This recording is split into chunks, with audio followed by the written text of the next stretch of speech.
Gustavo Petro cambia una vez más el gabinete de ministros en Colombia, una decisión a pocas semanas de culminar su mandato. Y es que el denominado gobierno del cambio se ha convertido más bien en el permanente cambio en el gobierno, el número 62 a lo largo de su mandato, es decir, un nuevo nombramiento de ministros cada 40 días en promedio. ¿Cómo diseñar políticas públicas y hacerlas creíbles cuando no hay capacidad para formar equipos sostenibles a lo largo del tiempo? ¿Qué busca realmente con estos cambios? ¿Qué impacto tendrán estos nuevos nombramientos en el marco del turbulento proceso de transferencia de mando? Estamos ante un último intento por recuperar la iniciativa política. Hoy en Mirada Semanal analizamos las implicaciones políticas del último gabinete de Gustavo Petro en la Colombia de hoy. No acepté, queridos compatriotas, reunirme con Petro.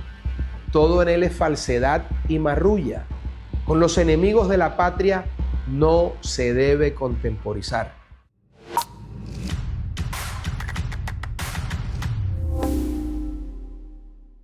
Y bien amigos, sean todos una vez más bienvenidos a Mirada Semanal. Y bueno, para esta semana hemos decidido tomar de entre varias noticias de la región, particularmente lo que se ha estado desarrollando, sobre todo después de conocerse los resultados de la segunda vuelta en Colombia, un poco esas tensiones postelectorales que hemos registrado y de alguna manera, ¿qué nos están diciendo, ¿no? Sobre todo, no tan solo para el cierre de cierre de gestión de Gustavo Petro, sino también porque, claro, todo esto también ocurre en un nuevo cambio de ministros, una vez más.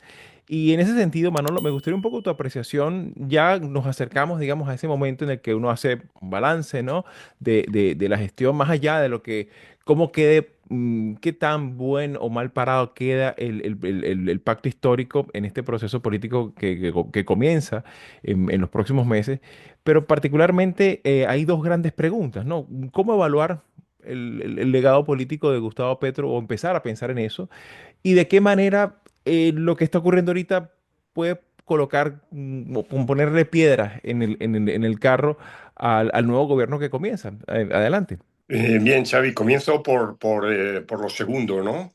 Aunque las dos preguntas lógicamente están muy entrelazadas, ¿no?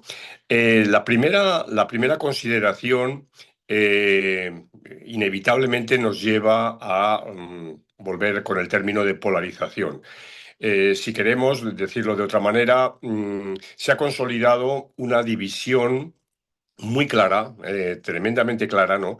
En la vida política colombiana, que sostiene lo que ya pasó hace 4 años. Es decir, tenemos una sociedad perfectamente dividida en dos mitades que han optado por programas políticos tremendamente diferentes, y eso constituye ya de por sí un balance y un legado. Es decir, un balance en el sentido de que una gran mayoría de la población colombiana, exactamente la mitad de la población colombiana que ha ido a votar, apoya la gestión del gobierno saliente, y hay otra mayoría, en este caso ha ganado por poco, pero ha ganado, que busca el cambio. O sea, es decir, tenemos por consiguiente un escenario complejo, un escenario que, bueno, que para eso está la política y que la política tiene que saber gestionar, ¿no?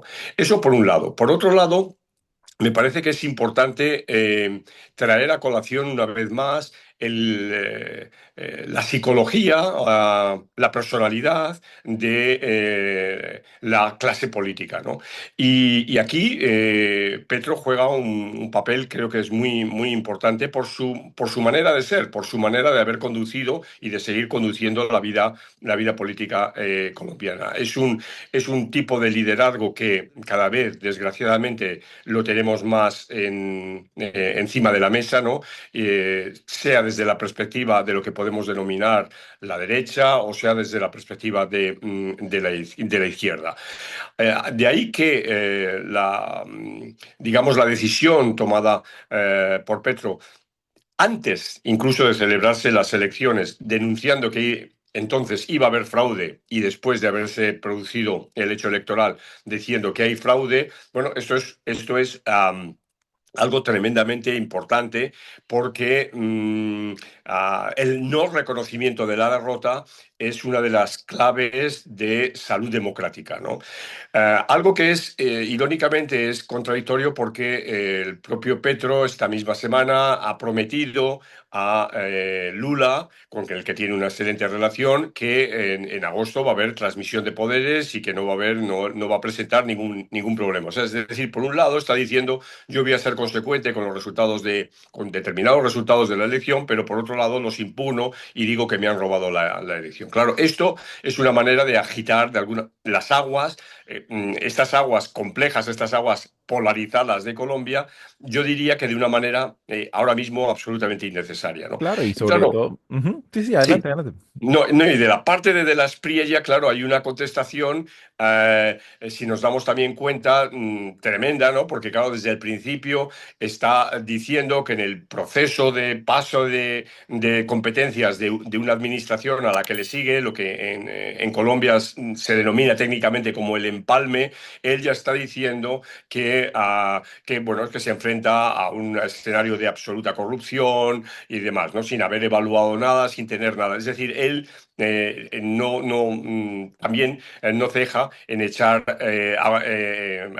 gasolina al fuego, ¿no? Entonces, este escenario es un mal comienzo para un país que necesita tranquilidad por la serie de problemas que tiene y que luego vamos a seguir analizando. Claro, y sobre todo considerando pues el largo historial de violencia política, pues que todavía sigue Exacto, caracterizando exacto. la vida pública en Colombia y particularmente también me gustaría un poco pulsar tu apreciación en Marisabel, porque claro, también una gestión bueno, hay que evaluarla también, no tan solo a la luz de lo loable de sus premisas, de sus promesas, también de la importancia o las necesidades de colocar en el centro temas que impostergables, ¿no? Tema pensional, el tema de la reforma laboral, el tema de la informalidad.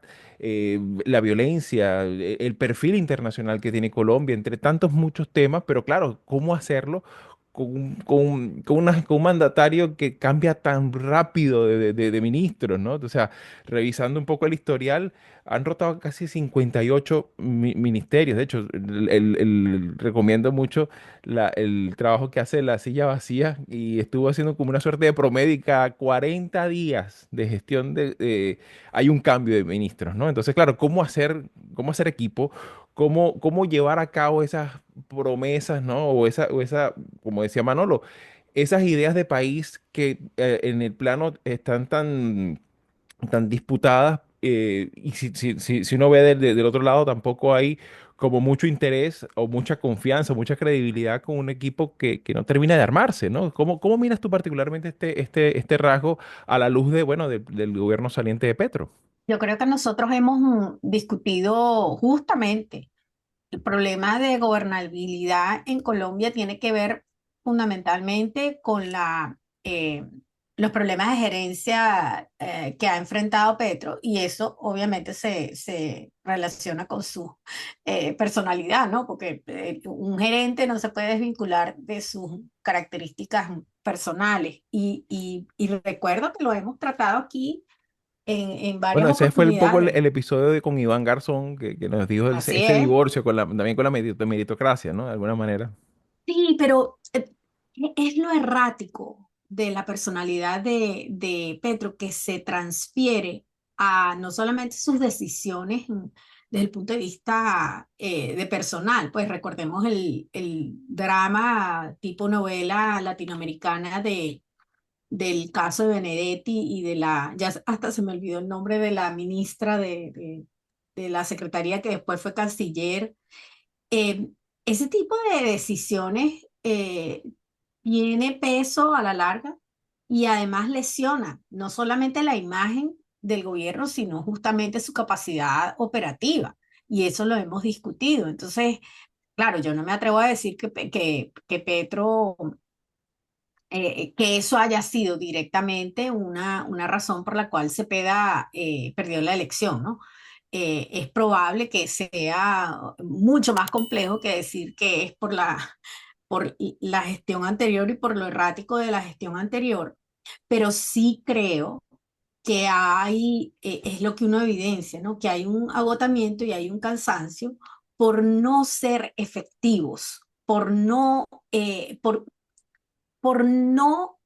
cumplir con las promesas, porque inclusive gente que apoya a Petro me ha dicho, mira, nosotros fallamos porque no cumplimos las promesas, sobre todo en materia de seguridad social, ¿no?